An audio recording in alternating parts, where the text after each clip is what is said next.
சங்கராபுரம் அருகே அரசு வேலை வாங்கி தருவதாக கூறி பலரிடம் 20 லட்சத்திற்கு மேல் மோசடி செய்த நபரை தனிப்படை போலீசார் கைது செய்துள்ளனர். கள்ளக்குறிச்சி மாவட்டம் சங்கராபுரம் அருகே உள்ள மூங்கில் துறைப்பட்டு பகுதியைச் சேர்ந்த சுமார் 8 நபர்களுக்கு அரசு வேலை வாங்கி தருவதாக கூறி திருப்பத்தூர் மாவட்டத்தைச் சேர்ந்த சாந்தகுமார் என்பவர் சுமார் 26,70,000 ரூபாயை பெற்றுக்கொண்டு பண மோசடியில் ஈடுபட்டுள்ளார். இதில் பாதிக்கப்பட்ட பொரசப்பட்டு கிராமத்தைச் சார்ந்த ரேணு மகன் பாலாஜி என்பவர் மூங்கில் துறைப்பட்டு காவல் நிலையத்தில் தனது பணத்தை மீட்டு தர கோரி புகார் அளித்திருந்தார். புகாரை ஏற்ற காவல்துறையினர் பண மோசடியில் ஈடுபட்ட சாந்தகுமாரை அழைத்து விசாரணை மேற்கொண்டதில் அரசு பணி வாங்கி தருவதாக கூறி பண மோசடியில் ஈடுபட்டது தெரியவந்தது.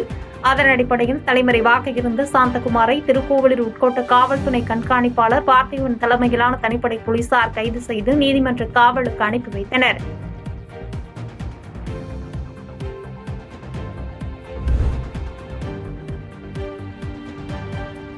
ஓமலூர் அருகே நாட்டு வெடி வெடித்து 2 சிறுவர்கள் உட்பட 4 பேர் உயிரிழந்த சம்பவம் சோகத்தை ஏற்படுத்தியுள்ளது. சேலம் மாவட்டம் கஞ்சநாயக்கன்பட்டி பகுதியில் உள்ள திரௌபதி அம்மன் கோயில் திருவிழாவை முன்னிட்டு சீர்கொண்டு வரும் நிகழ்ச்சி நடைபெற்றது.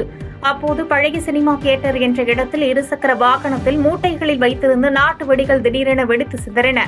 இந்த கோர விபத்தில் 2 சிறுவர்கள் மற்றும் இளைஞர் உள்ளிட்ட 3 பேர் உயிரிழந்தனர். இந்நிலையில் தீவிர சிகிச்சை பெற்று வந்த மற்றொரு இளைஞரும் உயிரிழந்தார். தொடர்ந்து சேலம் மாவட்ட ஆட்சித்தலைவர் பிருந்தாதேவி, மாவட்ட காவல் கண்காணிப்பாளர் கௌதம் கோயல் மற்றும் அதிகாரிகள் நேரடியாக சென்று விசாரணை நடத்தினர்.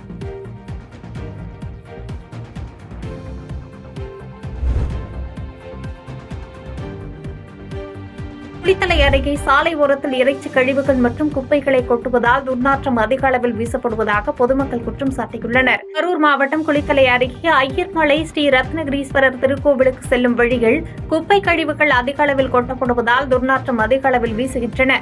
குளித்தலையிலிருந்து மணப்பாறை செல்லும் மாநில நெடுஞ்சாலையில் குப்பை கழிவுகள் கொட்டி எரியூட்டுவதால் வாகன ஓட்டிகள் அவதிக்குள்ளாகி வருகின்றனர்.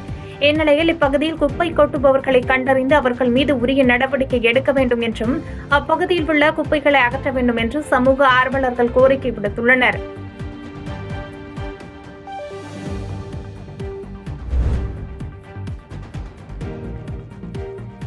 சங்ககிரி அருகே கோவில் வளாகத்தில் விற்பனை செய்த ஐஸ் சாப்பிட்டு 5 குழந்தைகள் வாந்தி மற்றும் வயிற்றுப்போக்கு ஏற்பட்டு மருத்துவமனையில் அனுமதிக்கப்பட்ட சம்பவம் பரபரப்பை ஏற்படுத்தியது. சேலம் மாவட்டம் சங்ககிரி அருகே புள்ளிப்பாளையம் பகுதியில் ஏனிப்பாளி பச்சையம்மன் கோவிலில் பக்தர்கள் பொங்கல் வைத்து சுவாமியை வழிபட்டனர். அப்போது கோவில் வளாகத்தில் இருசக்கர வாகனத்தில் ஒருவர் விற்பனை செய்த ஐஸை வாங்கி சாப்பிட்ட 5க்கும் மேற்பட்ட குழந்தைகளுக்கு வாந்தி மற்றும் வயிற்றுப்போக்கு ஏற்பட்டுள்ளது.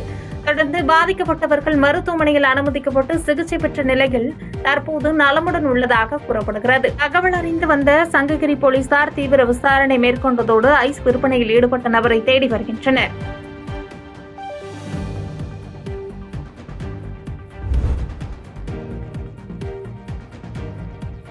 சங்கரன்கோவில் பகுதியில் மழையால் துண்டிக்கப்பட்ட மின்சாரம் மீண்டும் வழங்கப்படாததை கண்டித்து பொதுமக்கள் திடீரென சாலை மறியலில் ஈடுபட்டனர்.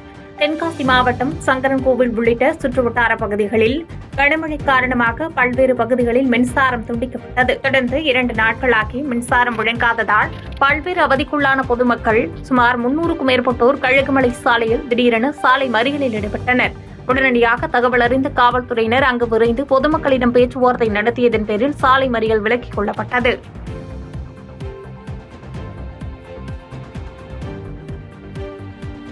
செய்திகளை உடனுக்குடன் தெரிந்து கொள்ள கீழ்கண்ட கேபிள் மற்றும் டிடிஎச் நெட்வொர்க்குகளில் எம்நாடு செய்தி தொலைக்காட்சியை காணுங்கள். பாதகம் செய்பவரை கண்டால் நாம் பயம் கொள்ளலாகாது பாப்பா. மோதி மிதித்துவிடு பாப்பா, அவர் முகத்தில் உமிழ்ந்துவிடு பாப்பா. அண்மை செய்திகளை உடனுக்குடன் தெரிந்து கொள்ள இணைந்திருங்கள் எம்நாடு தொலைக்காட்சியுடன்.